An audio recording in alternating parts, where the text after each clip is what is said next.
مولانا فضل الرحمان صاحب نے آج دوبارہ اے پی سی کا اعلان کر دیا جس میں بلاول بھٹو، احسن اقبال اور بھی دیگر پارٹیز ہوں گی، نیا لاحمل کا اعلان کریں گے، اس کے حوالے سے کیا کہتے ہیں آپ؟ سر مولانا فضل الرحمان کی آپ کیا بات کرتے ہیں؟ مولانا فضل الرحمان کو ذرا پاکستان میں ہسٹری اٹھا کے دیکھیں۔ میں خود بکھر کا رہنے والا ہوں، ڈی آئی خان کے بالکل قریب ہوں، میں انہیں بڑا پرسنلی بڑے کلوز مولانا فضل الرحمان صاحب کو جانتا ہوں۔ آپ یقین کریں کہ ان جیسا لالچی انسان، ان جیسے شر پسند، آپ یوں سمجھیں، انہوں نے جو اپنا ایک نیٹ ورک بنایا ہوا ہے، ان کا جسٹ ایک ہی کام ہے کہ اسلام کے نام پہ لوگوں کو استعمال کرنا، پاکستان میں فسادات پھیلا کے دوسروں لوگوں کو اور جو ملک دشمن عناصر ہیں ان کو اپنی طرف متوجہ کر کے جسٹ ان سے فنڈنگ لینا، یہ ان کا نیٹ ورک ہے۔ آج بھی آپ پاکستان کے اندر دیکھ لیں، جو لوگ ان کے ساتھ کھڑے ہیں، پیپل پارٹی کو دیکھیں، نون لیگ کو دیکھیں، انہیں تھوڑا سا آگے کر کے اپنے مفادات کی خاطر اس کو آگے کیا اور خود پیچھے ہٹ گئے، اور یہ بھی اپنے مقصد میں کامیاب ہو گیا ہے۔ کیسے؟ وہ جو شر پسند عناصر تھے یا سارے لوگ ہیں جو یہ چاہتے تھے کہ پاکستان کے اندر ونس اگین ایک افراتفری پھیلے، تھوڑا سا مینس کہ اسٹیبلٹی کی طرف ہم گئے ہیں، تو یہ ان کا ایجنڈا تھا، اس کو انہوں نے آگے کیا ہے۔ یہ سوچی سمجھی ایک سازش ہے، ہر بندہ جانتا ہے، اور اسی چیز کو آگے لے کے آئے ہیں اور اس میں یہ کامیاب بھی ہو گئے ہیں۔ کامیاب دیکھیں، انہوں نے بالکل، یہ تو زیرو ہو گئے تھے، ونس اگین ان کو فنڈنگ بھی مل رہی ہے، ان کے پاس لوگ بھی جا رہے ہیں، اور یہ تو یہی چاہتے تھے، یہ جتنی اپنی کوشش کرنا چاہتے تھے انہوں نے کی ہے۔ وہ جو یہ اپنا دوبارہ پیٹ بھرنا چاہتے تھے، وہ کہیں نہ کہیں سے ان کا پیٹ بھر رہا ہے، اس میں یہ کامیاب ہوئے ہیں۔ لیکن اس کے لیے میں ایک بات، ہمیں بڑا افسوس ہوتا ہے پاکستان کے اندر کہ یار سب کچھ جاننے کے باوجود بھی کچھ ایسے عناصر ہیں جو ہمارے ملک دشمن عناصر ہیں، اور واضح طور پہ ثبوت ملنے کے باوجود بھی میں تو یہ حیران ہوں کہ ہمارے پاکستان کے اندر ایسے لوگوں کو کیوں نہیں لگام ڈالی جاتی۔ جب ایک بندہ کھل کے سامنے آ جائے تو افسوس ہوتا ہے ہمیں تو بھائی یہ دیکھ کے سارا کچھ۔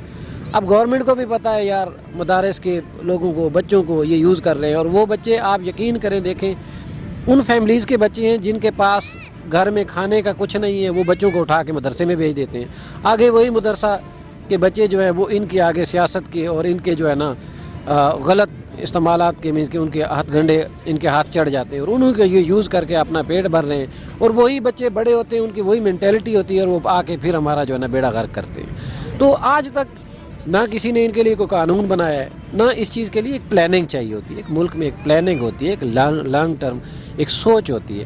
آج تک یار ہم نے اس سوچ کو ختم ہی نہیں کیا، اسی وجہ سے آج یہ دیکھیں، یہ جب اٹھتے ہیں دو جناب مولوی اٹھے جناب، جا کے ملک کو بند کر دیتے ہیں۔ یار کوئی ایک ایجنڈا، خادم رضوی آیا تھا، آپ دیکھیں ایک ایجنڈا تھا، آپ یقین کریں مجھ جیسے بندے بھی اس کے ساتھ کھڑے تھے۔ کیوں؟ وہ واقعی ختم نبوت کے اوپر ایک انہوں نے غلط مینس کے قوانین میں جو ترمیم کی تھی، وہ ہمارا ایک ایمان ہے۔ میں خادم رضوی کو نہیں جانتا تھا، لیکن جب اس نے یہ ایجنڈا اٹھایا میں اس کے ساتھ آ گیا۔ مولانا صاحب کو کہیں کہ آج اٹھیں، آج آپ کہاں آئیں اسلام آباد ناروے کے آ کے نا، آپ سفارت خانے کے سامنے، آج آپ کیوں نہیں دیتے یہاں پہ دھرنا جو آپ اسلام کے نام پہ ساری باتیں کر رہے ہیں؟ آج آپ کدھر ہیں یار؟ قرآن مجید کو باقاعدہ ایک پروگرام وہاں پہ بنایا گیا ہے، پوری ایک سازش کے تحت، پوری پلاننگ کے تحت لوگوں کی گیدرنگ ہوئی ہے، پولیس کی کسٹڈی کے اندر ایک پروگرام ہوتا ہے، اور وہاں پہ مینس کے کیمرے کے اس پہ قرآن مجید کو جلایا جاتا ہے۔ اس سے مولانا صاحب سے پوچھیں، اگر آپ اسلام کے نام پہ نکلے ہیں تو یار اس سے بڑا اسلام کے اوپر اور کون سا حملہ ہو سکتا ہے؟ آج آپ کے جذبات مر گئے ہیں، آپ کے منہ پہ داڑھی ہے کہ اس سے بڑھ کے ہم الفاظ نہیں یوز کرنا چاہتے، لیکن خدا را ہمارے پاکستان کو چلنے دیں۔ اور میں یہ بلکہ پاکستان کے جتنے بھی باقی بھی ادارے ہیں، گورنمنٹ کو، سب کو یہی کہیں گے یار خدا را کوئی پلاننگ کرو، کوئی ان کے لیے کوئی قانون بناؤ، ان لوگوں کو لگام ڈالو یار، انہیں پتہ ہو کہ ہم ملک دشمنی پہ اگر آگے آئیں گے تو ہمیں کوئی پوچھنے والا، انہیں کوئی بھی نہیں پوچھنے والا یار۔ پاکستان میں کوئی کسی کو پوچھتا ہی نہیں ہے، ہر کسی کا اپنا ایجنڈا ہے پورا۔ مولانا فضل الرحمان صاحب پہلے بھی نکلے تھے، 13 دن انہوں نے یہاں دھرنا دیا تھا، جو پلان اے تھا، پھر پلان بی تھا کہ ہم سڑکیں بند کرنی ہے، پلان سی کی طرف بڑھے، پلان سی کا اعلان کیا تھا کہ جلسے کریں گے۔ کیا جو پہلے نکلے تھے کامیاب ہوئے تھے؟ سر مولانا فضل الرحمان کو 100% یہ یقین ہے کہ میں اپنے کسی بھی ان منصوبوں میں کامیاب نہیں ہونے والا، نہ تو میں وزیر اعظم سے استعفیٰ لے سکتا ہوں، نہ میں اتنا زیادہ ان کو پریشرائز کر سکتا ہوں۔ میں نے جو آپ کو پہلے بات کی ہے نا، اس کے پیچھے ایک بہت بڑا ایک ایجنڈا ہے، پیچھے کچھ اور ہے، آگے یہ فرنٹ پہ جسٹ آ کے سامنے آ کے نا ان لوگوں کو خوش کر رہا ہے، وہاں سے اسے فنڈنگ مل رہی ہے، اور پیچھے کچھ اور ہے۔ اور یہ ہر بندے کو پتہ ہے کہ یہ ان چیزوں میں کامیاب نہیں ہو سکتا، کبھی بھی نہیں ہو سکتا. اس کے باوجود پلان اے بی سی یہ ٹائم گزارنا چاہتا ہے ایک چیز کو. پاکستان کے اندر جو پیچھے سے فنڈنگ آ رہی ہے یا جہاں سے بھی جو لوگ اس کو آگے کر رہے ہیں، یہ جسٹ ایک افراتفری، تھوڑا بہت اپنا ایک اس نے بازار گرم کیا ہوا ہے. اسے پتہ ہے کامیاب بھی نہیں ہونا، لیکن کیوں؟ اس کا کام ہے پیسہ لینا، تھوڑا سا آگے آنا، وہ یوز ہو رہا ہے جسٹ. باقی اس کا پلان اے بی سی جسٹ یہ ہے کہ ٹائم گزرتا جائے اور ہم جو ہے نا کچھ. وزیر اعظم عمران خان صاحب نے بیان دیا کہ مولانا صاحب کی اس مارچ کی وجہ سے کشمیر کاز کو کافی حد تک نقصان پہنچا ہے. اس کے حوالے سے کیا کہتے ہیں آپ؟ سر اس حوالے سے ان کی بات کسی حد تک تو ٹھیک ہے وزیر اعظم صاحب کی، کیونکہ آپ یہ دیکھیں کہ جب مولانا صاحب نے یہ مارچ شروع کیا تھا اس وقت پیپل پارٹی اور نون لیگ نے مخالفت کی تھی کہ یار آپ 3 یا 4 مہینے بعد ہم بھی آپ کے ساتھ ہوں گے، آپ آئیں گے. لیکن اس ٹائم کشمیر کاز بہت زیادہ پیک پہ تھا.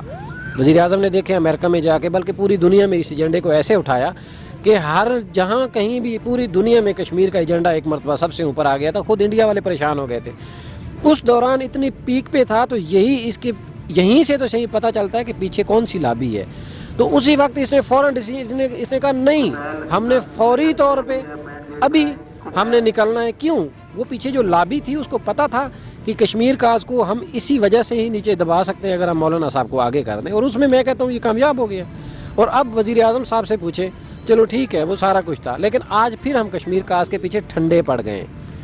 ہم کتنا اچھا اس کاز کو آگے لے کے چلے تھے، یقین کریں، اور یہی ہماری کامیابی تھی اور اسی کو کامیابی کہتے ہیں، اور ہم کامیاب ہو گئے تھے. لیکن پھر پیک پہ لے کے آج پھر جناب ہم نے اس کو ڈمپ کر دی ہے. آج تو یار مولانا صاحب وہ بھی ہمیں اتنی مینس کہ مولانا صاحب کے پاس اتنی کوئی طاقت نہیں ہے کہ وہ ہمیں بالکل مفلوج کر کے رکھ دیں، ہم صرف مولانا صاحب کے پیچھے دوڑیں. نہیں، آج ہمارا میڈیا بھی ٹھنڈا پڑ گیا، آج ہماری گورنمنٹ بھی سیدھی سی بات ہے ٹھنڈی پڑ گئی. ٹھیک ہے. شہباز شریف صاحب نے بیان دیا ہے، وزیر اعظم عمران خان نے جو نواز شریف کی بیماری کے بارے میں بات کی ہے، عمران خان نے جو بیان دیا تھا، ہمیں کہا گیا کہ نواز شریف صاحب بڑے سخت بیمار ہیں، کسی بھی وقت فوت ہو سکتے، اتنی سخت بیماری لا کے، لیکن یہ تو اچھے بھلے جہاز میں جا رہے ہیں. شہباز شریف نے یہ بیان دیا کہ نواز شریف نے ان کی بیماری کا مذاق اڑایا ہے، غلط بات کی ہے. اس کے حوالے سے کیا کہتے ہیں آپ؟ یار میں تو حیران ہوں پاکستان کے سارے سیاستدانوں پہ، لوگوں کی مینٹیلٹی پہ، جو لوگ اس چیز کو کہتے ہیں کہ اس کا مذاق اڑا رہے ہیں. خدا کے لیے یار ہر کسی کو نظر آ رہا ہے یار، خدا را پاکستان کے اندر کوئی ایک قانون. آج آپ عدلیہ کو دیکھیں، عدلیہ کیا کر رہی ہے. آج اب ان لوگوں کے لیے اور قانون ہے، ہمارے لیے اور قانون ہے. ہم جناب ایک چیونٹی کو تھوڑا سا چھیڑیں تو ہمارے اوپر قانون ایسے سخت ضرب دیتا ہے کہ ہمیں نکلنے نہیں دیتے. اور یہ لوگ ملک کو لوٹ کے سارا کچھ کھا گئے ہیں. اور آج کوئی ان کے اوپر بات کرے تو ان کے اوپر لوگوں کو ترس آ رہا ہے جنہوں نے پاکستان کو کس طرح ڈبویا ہے. آج ان کے اوپر قانون کی بات کی جائے تو ان کو نظر آ جاتا ہے بیمار ہے، بیمار کا خیال رکھیں. یار آپ جیلوں میں جا کے خدا را تھوڑا سا چیک تو کریں لوگوں کے ساتھ ہو کیا رہا ہے. باقی عوام یار یہ قانون پاکستان میں اب یقین کرے ایک مایوسی پھیل رہی ہے کہ یار یہ ان لوگوں کے لیے قانون کیا ہے.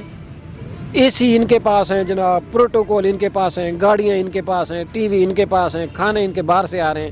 یار خدا را آپ دیکھیں باقی جو ہماری ساری عوام جیلوں میں پڑی ہے. میں تو یہ کہتا ہوں جیلوں کے دروازے کھول دیں یار، چھوڑ دیں سب کو. نہیں اگر کر سکتے چھوڑ دیں، نہیں تو خدا کے لیے ایک قانون بنائیں جو قانون ہو سب کے لیے ایک ہو. اب اس کے آپ اسمبلی میں دیکھیں وہ جناب نئے سے نئے قانون پاس ہوتے ہیں انہیں اپنے کے لیے. یار عوام کے لیے بھی کبھی کوئی قانون پاس ہوا ہے؟ عوام کو بھی کبھی ایسی کوئی ریلیکسیشن آپ لوگوں نے دی ہے؟ ہم تو بھائی سن کے سیدھی سی یہ باتیں سن کے ہمیں تو مایوسی ہوتی ہے. اور نہیں تو کیا میاں صاحب 20-25 سال اس ملک پہ حکمرانی کی ہے انہوں نے، کیا ایسا ہاسپٹل نہیں بن سکا جہاں ان کا علاج ممکن ہو سکے؟ سر یہ علاج ان کا ممکن ہے، یہ آپ بات نہ کریں. کیوں نہیں ہے علاج ممکن؟ ڈاکٹر عبدالقدیر خان اس سے بڑا اور یار ہمارے پاس ہم سب کے لیے سب سے بڑا محسن وہ ہے. اس کا علاج پاکستان کے اندر ہو سکتا ہے. وہ کہتا ہے میں باہر نہیں جاتا، میں نے پاکستان سے علاج کروانا ہے. آپ دیکھیں کتنے مرتبہ اس نے ہارٹ اٹیک ہوا ہے، ادھر کارڈیالوجی میں ان کا علاج ہوتا رہا ہے. اور ان کو دیکھیں ان کا ایک ہی ڈاکٹر ہے، یہ تو سرکاری ڈاکٹر سے چیک کروانے کے لیے بھی تیار نہیں ہے. سر ان کی نیتوں کے فالٹ ہیں، یہ ساری ان کی نیتیں ہیں. کیوں؟ انہیں پتہ ہے قانون ایک ایسی چیز ہے جس کے لیے ہم تھوڑا سا بھی بہانہ بنائیں گے. عدلیہ ان کے آگے اپنی بیٹھی ہے، وکلاء ان کے اپنے ہیں، ساری لابی ان کے پاس اپنی بیٹھی ہے. انہیں پتہ ہے ہم یہ یقین کریں ایک مذاق بھی کریں نا، مذاق، اس مذاق کو سچ ثابت کر کے یہ نکل جاتے ہیں. یہیں سے تو مایوسی پھیل رہی ہے. اسی لیے تو ہم بھی کہتے ہیں عمران خان صاحب آپ کو جب گورنمنٹ کی نہیں ہے ضرورت تو خدا را ان کے اوپر آپ کیوں کہتے ہیں کہ مجھے ترس آ گیا؟ ہوش کے ناخن لیں یار, آپ عوام کے اوپر ترس کریں, ان کے اوپر نہ کریں ترس. آپ کو گورنمنٹ کی ضرورت نہیں ہے, آپ کی جاتی ہے, جانے دیں, بھاڑ میں جائے یار. آپ جس غیرت کے ایجنڈے پہ آئے تھے, ہر بندہ آپ کے ساتھ کھڑا تھا جس کو آپ نہیں بھی جانتے. آج آپ اس ایجنڈے سے پیچھے ہٹیں, اور آپ اس وقت کمزور ہو چکے ہیں. ان لوگوں کو صرف اور صرف آپ نا ڈھیل, اور ان کے اوپر جو آپ کہتے ہیں کہ مجھے ترس آ گئی, اس کی وجہ سے آپ بھی کسی کے کوئی کچھ نہیں لگتے. آپ کی جسٹ غیرت, آپ کی سچی باتیں, آپ کے جذبے کی وجہ سے آگے آئے تھے, لیکن ان سے آپ بھی پیچھے ہٹ رہے ہیں. وزیر اعظم عمران خان ملک کو درست سمت لے کے جا رہے ہیں یا نہیں؟ الحمدللہ آپ یہ دیکھیں, خوشی ہوتی ہے, انہوں نے کوئی شارٹ ٹرم پلاننگ نہیں کی. ہمارے ملک کو اب لانگ ٹرم پلاننگ کی ضرورت ہے. آپ یہ دیکھیں کہ ہمارے جو جتنے بھی مینس کے کرائسس تھے ملک کے اندر, خاص طور پہ جیسے امپورٹ اور ایکسپورٹ کے درمیان اتنا بڑا کلیش آ چکا تھا کہ جیسے پچھلے دنوں وزیر اعظم صاحب نے بھی بات کی ہے, اور صرف وزیر اعظم صاحب کی بات پہ نہیں جاتے, ہر بندہ پڑھا لکھا ہے آج کل, ہر کسی کو پتہ ہے یار. ہمارے پاس اگر $30 اندر ملک میں آ رہے تھے تو $100 باہر جا رہا تھا, مین کہ اتنا ڈفرینٹ تھا. لیکن آج الحمدللہ تھوڑا سا اس طرف انہوں نے اگر توجہ کی ہے نا, تھوڑی سی توجہ کرنے سے آج ڈالر زیادہ آ رہے ہیں, باہر کم جا رہے ہیں. امپورٹ ایکسپورٹ کو بھی انہوں نے کافی حد تک بہتر کر لیا ہے. اسی طرح اگر تھوڑا سا پلاننگ سے چلیں گے, میں گارنٹی سے یہ, کیونکہ میں خود ایک اسٹیٹیشین ہوں, میں نے ایم فل اسٹیٹ میں کیا ہوا ہے, تو میں ان چیزوں کو اچھی طرح جانتا ہوں. انہوں نے اتنی بہترین سمت کی طرف جا رہے ہیں نا, لیکن خدا رہا ان لوگوں کے ہاتھ میں یوز نہ ہوں یار. آپ لوگ اپنے کام پہ توجہ دیں, یہ خود بخود ختم ہو جائیں گے. آپ لوگ اگر اپنی پلاننگ کے تحت چلتے رہے, یہ خود بخود نہ, یہ انشاءاللہ نا یہ ختم ہو جائیں گے, یہ گارنٹی والی بات ہے. تو ملک انشاءاللہ الحمدللہ اب بہتر سمت کی طرف آ گیا. آپ یہ دیکھیں, اب ڈالر آپ کا رک گیا نا, بالکل آپ کا اب ڈالر آئے دن چھلانگے مار کے اوپر جا رہا تھا, اب تھوڑا تھوڑا نیچے آنا شروع ہو گیا. اور ود ان 2 ایئر مجھے یقین ہے جس طرح پلاننگ کے تحت یہ کام کر رہے ہیں, یہ اس کو کنٹرول کر لیں گے. لیکن ایک ان سے یہ گلہ ہے کہ خدا کے لیے یار اپنے آپ کو مضبوط کرو. پاکستان کے اندر جو انر سسٹم ہے نا, وہاں پہ جو گورنمنٹ کے ادارے ہیں ان کو مضبوط کرو. یہاں پہ آپ لوگوں کی کمزوری ہے. کم از کم جو وسائل ہیں ان کو یوٹیلائز کر کے نا, اس چیز کو, انتظامیہ کو, ان کو تھوڑا سا بہتر کرو. باقی چیزیں لانگ ٹرم انشاءاللہ خود بخود ٹھیک ہو جائے.